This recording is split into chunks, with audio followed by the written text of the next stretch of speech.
Tyne Valley Motorhomes, and this is the handover of the Bessacarr E442. We're starting the walk around on the driver's side of the vehicle first. So the first point you get is your freshwater filler. This is where you would fill up with fresh water at home if you're going wild camping or on site once you arrive.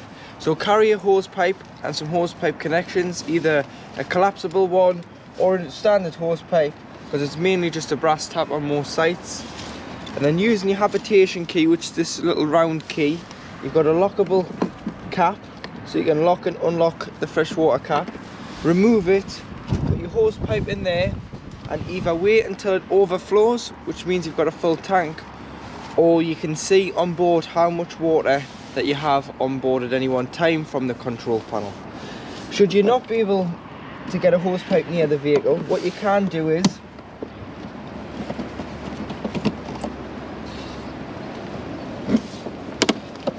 you can bring a container of water, an aqua roll, by buying a wheel submersible pump. There's a fitting underneath this white cap here on the vehicle that gives it 12 volt power, and then you can put your 2 pins into there, drop the pump into the water, the other end into the filler, and it'll suck the water on board.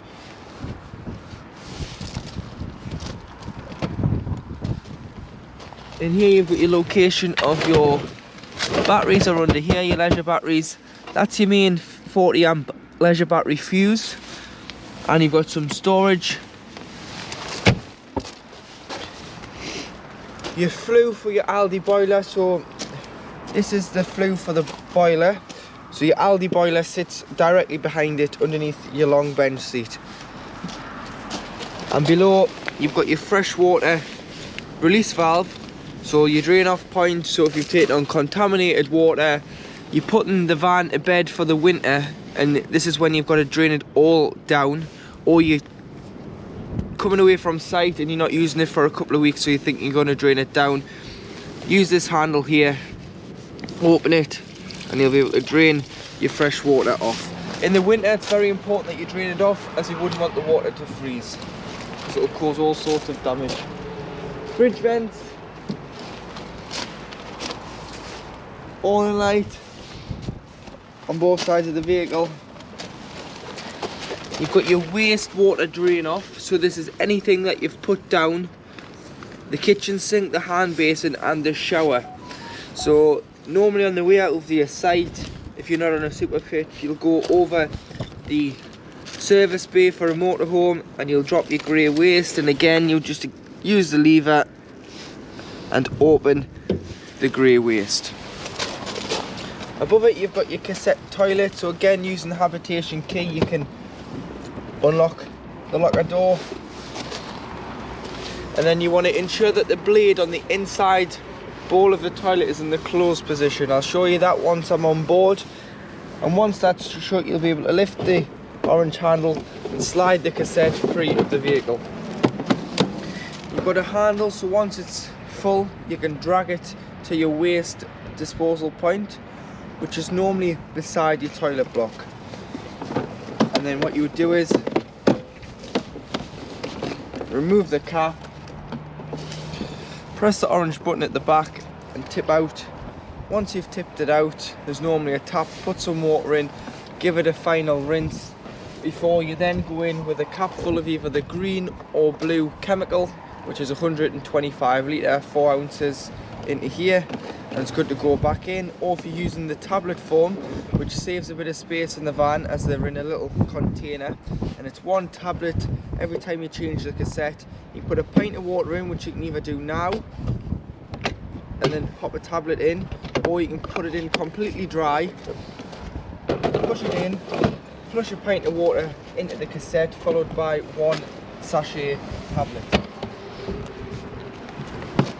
We've got an external shower point at the back, so if you're hosing off the dogs, the boots, the bikes, you've got a choice of hot or cold water. Make sure the pump's on, and obviously the hot will only work if you've had your boiler on to heating that water.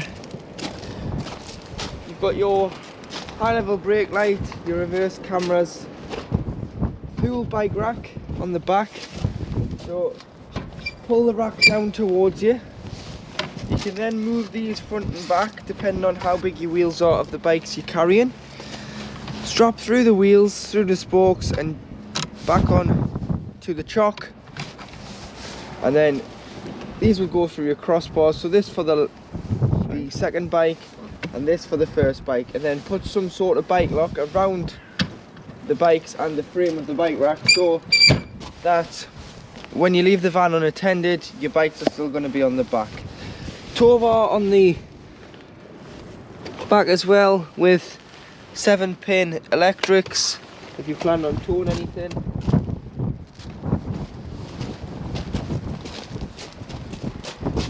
Habitation door, and then just on the inside on the bottom switch you've got an electric step, which is just here. So make sure you put that in before you start travelling. To connect to mains power, this is the mains hookup. So you get your hookup lead, lift the collar, expose the ends and hold it like that because you want this bit to go over the top of the connection. The motorhome up first, then the power source, and do it in reverse order when unhooking. And you've got an external coax cable here, so if you go with Super Sight, you can connect to this via carrying a connection and some coax lead, so use their aerial if you struggle to get a signal. External 2 30-volt socket, so if you wanted power in your awning, if you planned on putting an air awning on, or you just want power under your full Omnister canopy, you can connect your devices into there. And then you do have an external barbecue point. So this is an external gas point which you'd normally run a barbecue off. You'll get a bullfinch connection, which is a red connector to turn on and off. You'll need some orange gas hosing and some Jubilee clips to connect it all together, and then you can run your gas appliance off that, and that'll run off the main bottle on board instead of carrying a secondary bottle. LPG locker, so liquid petroleum gas, and in here you've got one 13-kilogram Cassette bottle. So this is a refillable bottle that's on there, and you fill via an LPG centre or a petrol station that sells LPG on the pump. Bayonet fitting, connect on, turn the front of the nozzle and then pull the trigger back to pressurise, and then press the button on the display panel on the pump until simply it won't take any more gas. And then something like this will take about between 20 and 25 pound to fill, and if you're going to go abroad, finding LPG is in this format is a lot easier than finding it in the colour bottles. And then you turn your bottle on and off from the top. So just make sure that you turn it off before you travel, turn it on when you arrive on your site, and then you press this green button here on the dot for 3 seconds to allow the gas through the crash regulator. To fill with diesel, we've got a diesel filler on the passenger door, and you'd need to use the ignition key, and you can fill with diesel fuel. Tyre pressures, so 5.5 bar front and back, which is 79.5 psi. Tool kit underneath the passenger seat, which includes a jack and a brace and a toe and eye. Engine battery on the Ducato lives underneath the floor, so if you ever need to change the engine battery or you want to put a charger on, just get a screwdriver and undo the cover and you'll get access to the top of the battery. And bonnet release is on the side of the dashboard on the passenger door. Come round to have a look underneath the bonnet.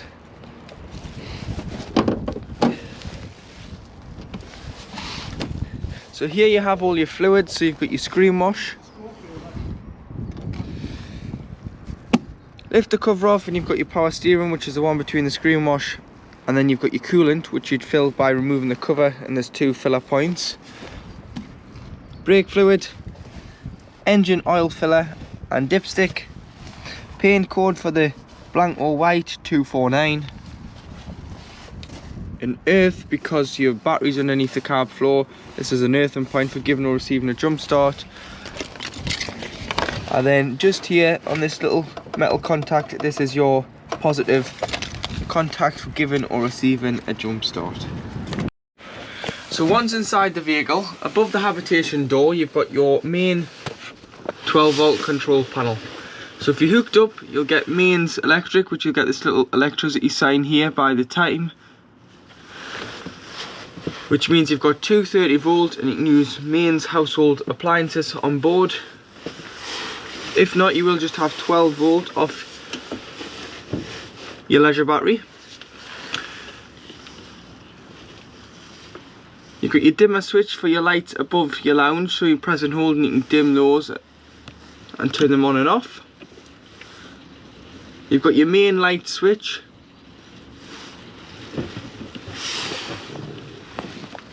which turns the lights on and off.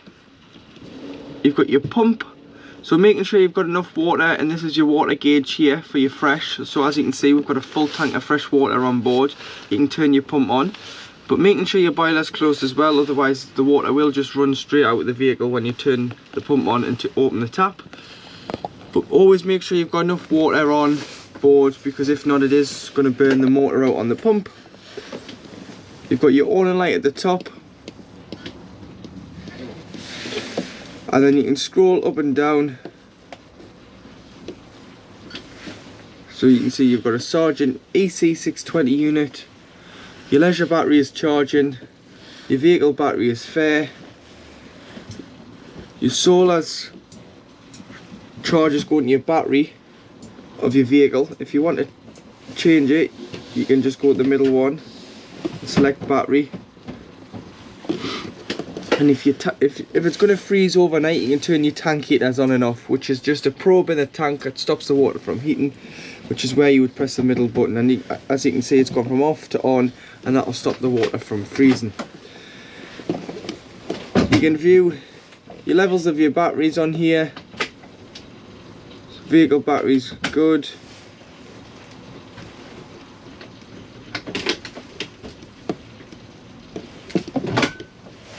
Leisure battery is 13.9. You always want to make sure that this one is on battery L, because this is the battery that the motorhome's running off, and you want to run off the leisure battery. You don't want to run it off the vehicle battery. So if that's ever saying V, just scroll around until you select the battery and select leisure, because you don't want to flatten the engine battery. Top rate your heating, so this is the Aldi heating panel. Turn on and off on the bottom left. I'll do its setup and go through its cycle, and then you want to press menu. So at the top, you've got the house with a thermometer in. This is how hot you want the inside of the motorhome to be. So you can go all the way to 30 degrees on the plus, or you can bring it down in half increments until you're happy with the temperature. Below you've got the picture of the shower head, which indicates hot water. So you can have it on, you can have the hot water on, which is half a bar as it is there, and that'll heat the water as well as the heating being able to heat the vehicle. But if you turn it to a full bar, it turns off the heating and prioritizes the water first.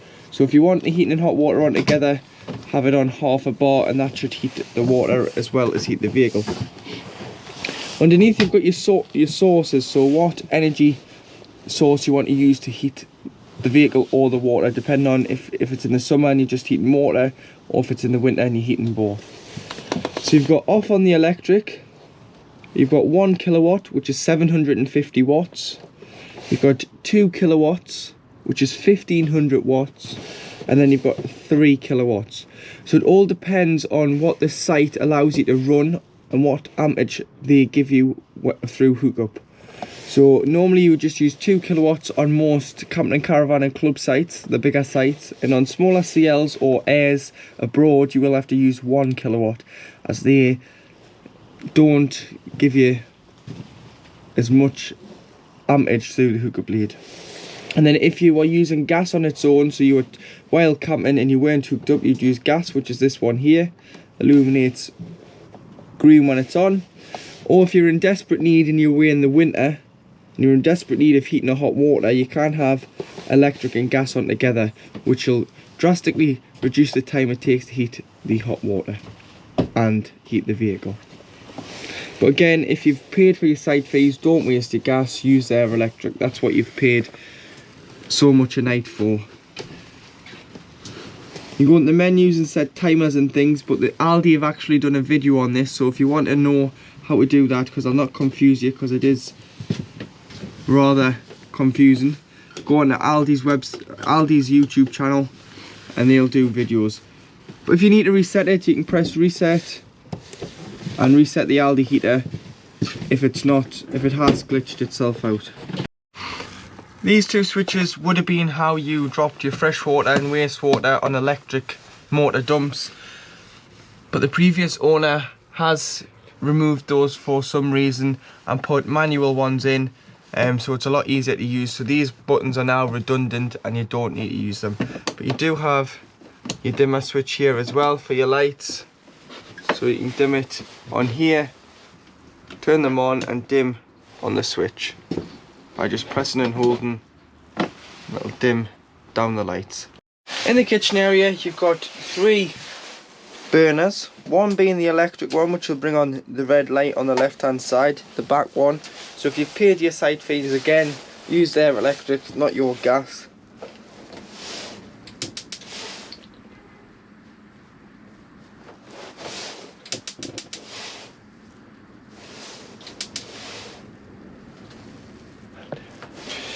And then you've got your back one.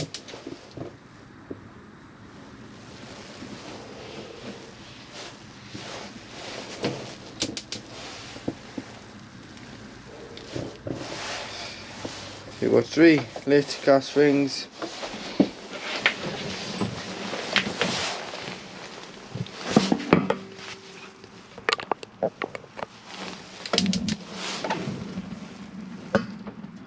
Your grill.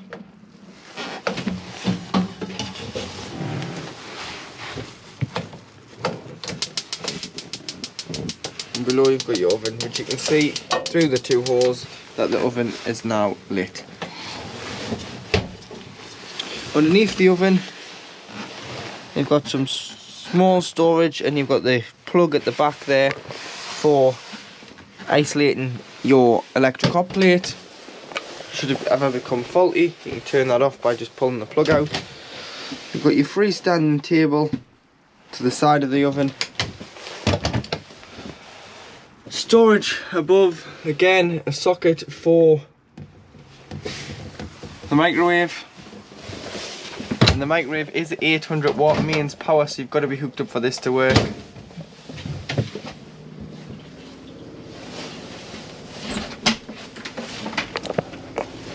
And then in here you've got your 150 watt solar panel regulator, so it's flashing, which means that the batteries are charging.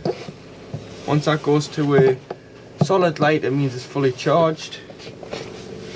And you've got your Vision Plus TV amplifier, so you can min and max the signal here should it be too strong or too weak.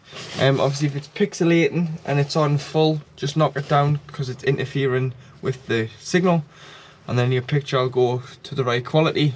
But if you are struggling to get a signal, if you release the nut, push the stem up and use the toggle on the bottom of the aerial to direct the aerial. But the best tip is to look where the other motorhomes and caravans are pointing in your sight, and then before you do start driving off, pull it down and tighten up the nut so that the wind doesn't get underneath the aerial and cause any damage.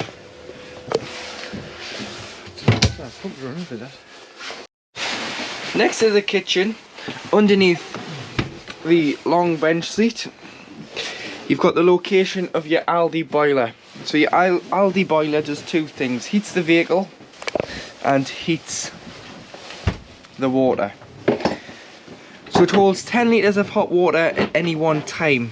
In the winter months it's very important that you drain it off when we've got colder weather, because if you don't, and we do suffer a night of freezing weather, the water may be cold enough to freeze in the boiler, which is not what you want, so you've got to drain it down. So to drain it down, just at the back, you'll notice you've got a little yellow valve, which is called your drain down valve. So you've got to lift that up and allow all the water out during the time you're not using the vehicle. So you stand it up on end and then just leave it stood up on end during the time you've got the vehicle stood up in the storage yard or on the driveway not in use. When you want to use it, you've just got to lie it back down like so. Fill the vehicle with water, because obviously you've emptied it from outside. So fill it with water. Shut all your taps inside the vehicle, because you will have left them open as well to stop any airlock. And then what you'll have to do is bleed the water through, which is when you go to put the pump on, go to the cold side of the tap first, bleed it through on the cold, and then bleed it through on the hot. On the hot you'll get coughing and spluttering because it's trying to fill this with 10 litres and it's pushing all the air that's accumulated in here out until you get a free flow of water and a pressurised flow. Then you know that your boiler is then full of water. But remember, drain it down, because if you don't drain the vehicle down, it's not covered under warranty and it's very expensive to replace an Aldi boiler. Your pipework is plastic, your tanks are plastic for better payloads. So if water was to freeze, the ice and the coldness of the water could split the tanks, and that's not what you want. So drain everything off. So your boiler, your fresh water, your wastewater, all your taps open, your shower head, remove the shower head from the hose and allow the hose to lie in the shower tray with the mixer tap open. But do it with the pump not on, so that it's not trying to pump any water back in. You've also got the location of your gas taps here. So you've got your water heater on the red one, you've got the blue one which is your fridge, and you've got the green one which is your hob, oven and grill. So any problems with gas, turn the bottle off to be safe. These are mainly for when the vehicle is annually habitation serviced. They will shut off each appliance to test that the gas is still working correctly. To operate the air conditioning, point the remote at the ultrasonic sensor and you can turn it on. And then on the remote you've got mode, so you can go recirculation, cooling and set the temperature, heating.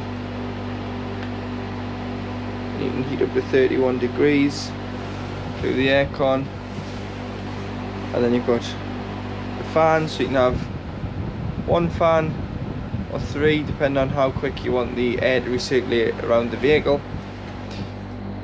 Just lowers the fan speed down, and you can set timers on there for it to come on and off. And you've got the lights on this button, so you can have the lights on the surround or off if you want to use it as a bit of lighting. So you turn on and off your mode, recirculates, cools or heats, 2 fan speeds, and then your temperature. Turn your lights on and off, and you can set timers on here.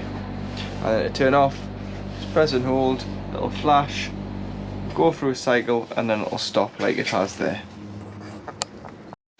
To operate your toilet, ensure that the pump is on first, and then you'll be able to press the blue button on the top of the toilet to get your fresh water flush.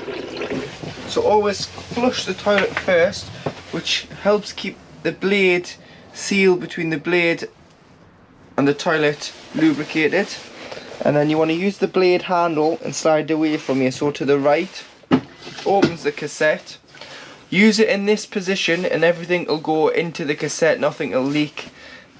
And then flush after use.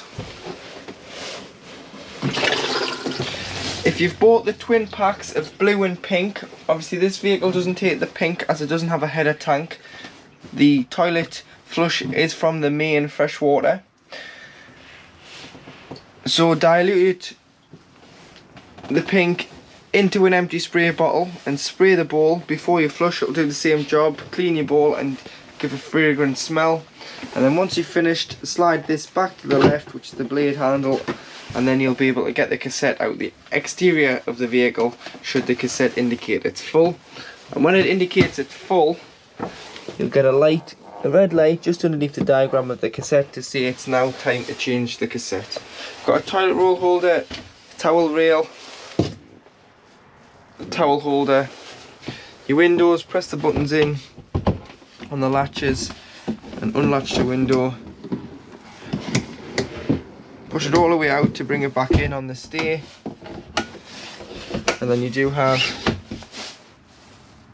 fly screen and blackout blind.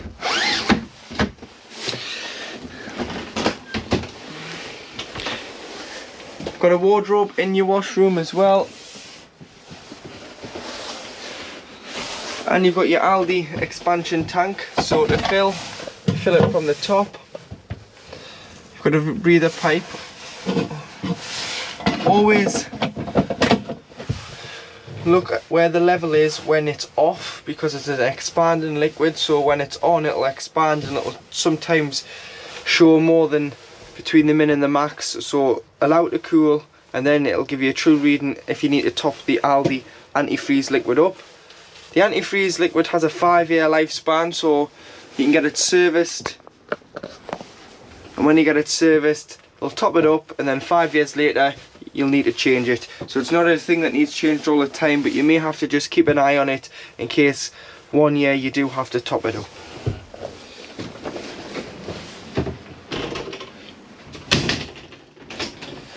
Light switch, toiletry cabinet underneath the hand basin.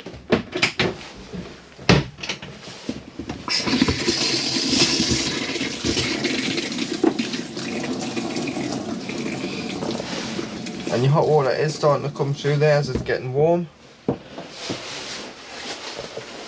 And then you do have your shower screen. So when travelling you always want to make sure the shower screens are tied back and this pin is pushed in. It'll stop them from moving when driving. But pull it out and twist it and you'll be able to shut the shower screen when you're using the shower. But like I was saying, when winterizing, if you remove your shower head from your hose, because you can see some water could coil up in there and potentially freeze, lie the hose down into the tray and leave the mixer taps open throughout the vehicle. You do then also have a handy strap that you can strap your shower screens back for added security when you're travelling, so that they'll not clash about in the background. Across from your kitchen you've got storage, cutlery tray and your EC600 power supply unit. So you've got a system shutdown button at the top which will turn off the full vehicle, so it'll turn off all the leisure side and it'll stop a power drain from your leisure battery. Underneath you've got your 12-volt fuses which are listed here what they do, so do carry some spare fuses with you. In case one does blow you can just pick it out and replenish the fuse. And then here you have your RCD and MCBs. So if you trip the vehicle out, try here. If you think you haven't got 240 volt on board, you can trip the vehicle out to see if you're receiving it, and that'll indicate if it's your end or the campsite's end. And then you make sure these are always pushed in, leave them pushed in. That's the charger which charges your leisure battery and vehicle battery when hooked up, and the heating and hot water side on electric. Obviously the heating and hot water side does work on gas, but you need to press this button in, but just leave them illuminated. They'll only illuminate when hooked up, but just don't touch these. But if you have knocked them, just make sure that the lights are on if you're struggling to get the heating and hot water on electric. If you lift the panel in the floor, you've got access to the top of your fresh water tank, so if you need to get into it you can, but you shouldn't really need to. Just take the cap off and then place the infill of the floor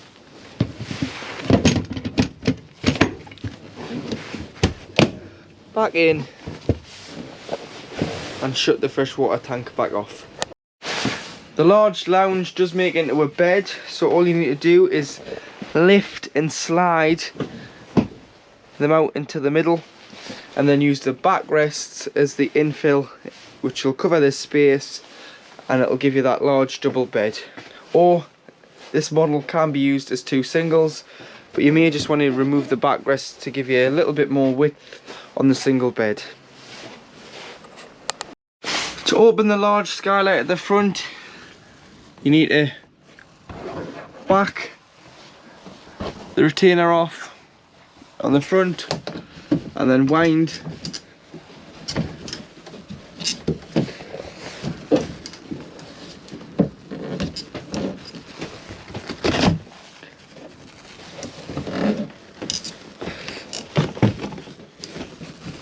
it up like so, and it opens the skylight up for a light bit of ventilation in the summer. Got a fly screen and a blackout blind, but always ensure all skylights and windows are closed before you do start travelling anywhere, as they are just plastic and the wind can rip them off the vehicle and cause damage, and they're very expensive to replace. So just make sure that you're shutting them properly and clipping them back in. So now on the car, in the cab, which is based on a Fiat Ducato, you've got your handbrake down to your right, just so that it ensures that the seat can spin round. And then you do have on the doors driver and passenger electric windows, followed by driver and passenger mirror selection. So you can select your mirrors top and bottom, and they are electric, so you can electrically adjust the top one and the bottom one being the blind spot on both sides by choosing your mirror. And then if you pinch and slide, you'll be able to pull out your Bessacarr blinds, which black the driver and passenger doors out on an evening.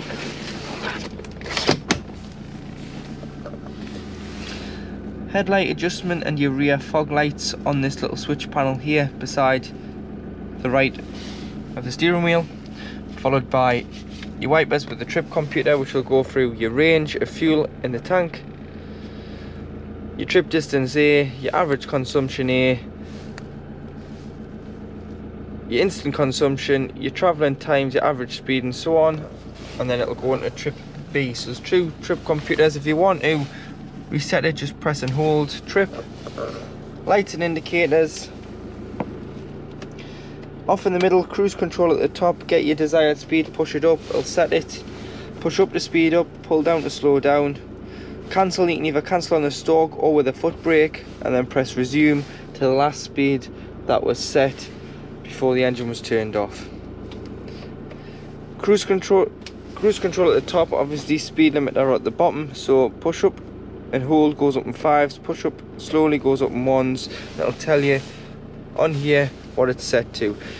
You can override the speed limiter by pushing the accelerator flat to the floor, which is just a safety feature in case anybody cut you up. But if you just feather the accelerator, it'll not go over the speed limit that is set on the limiter. Bessacarr blinds on the windscreen, so again, pinch them together, slide them out, and you'll be able to black the windscreen out on an evening.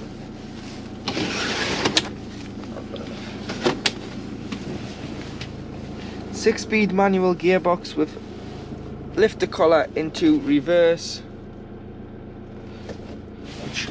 Your reverse camera's on all the time, but if you, as well as when you go into reverse, so if you're driving forward, you can always see the back of the vehicle. And you've got 2, so V1, V2. V2 is better for distance, so as you can see there, we're looking at the back of the forecourt, and we're looking at the bike rack on the other view. So this is better if you're trying to back up somewhere and you've got your bikes on, you can see the back of the vehicle, you know how close you are to the fence or a post or a wall. Whereas if you're on the motorway, you want to look at the far distance so you can merge with traffic. Locks the doors, including the habitation door on here on an evening. heated mirrors, a USB for charging and a 12 volt for charging. You do have 2 cup holders and then an auxiliary and a USB here for the radio. Your temperature, so hot or cold, followed by your fan speed. Must be on at least 1 or more for the aircon to work, which is this button here. And then you do have your distribution, so face, feet, screen, and whether you're bringing fresh air in or you're recirculating air.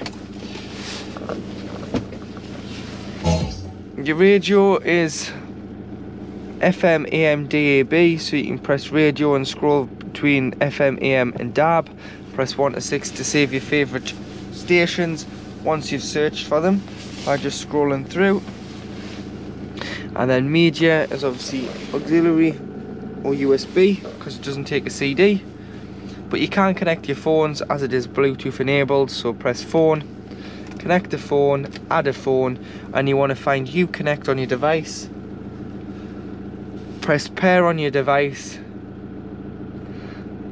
It'll come up here connecting with Callum's iPhone or whoever's phone, and then it'll ask you on your phone if you want to sync your contacts. Just press allow, it'll download your phone book, and then when you press phone you can go into your contacts, scroll through them and dial whoever you need to dial when you're on the road. Glove box, top box, which is heated and cooled by the air conditioning. So in the summer, if you want to keep any little bits and pieces, sweets, little bottles of water, chocolate in there, as long as the aircon's on, it should stay nice and cool, and then it saves you getting up and down and stopping to go to the fridge.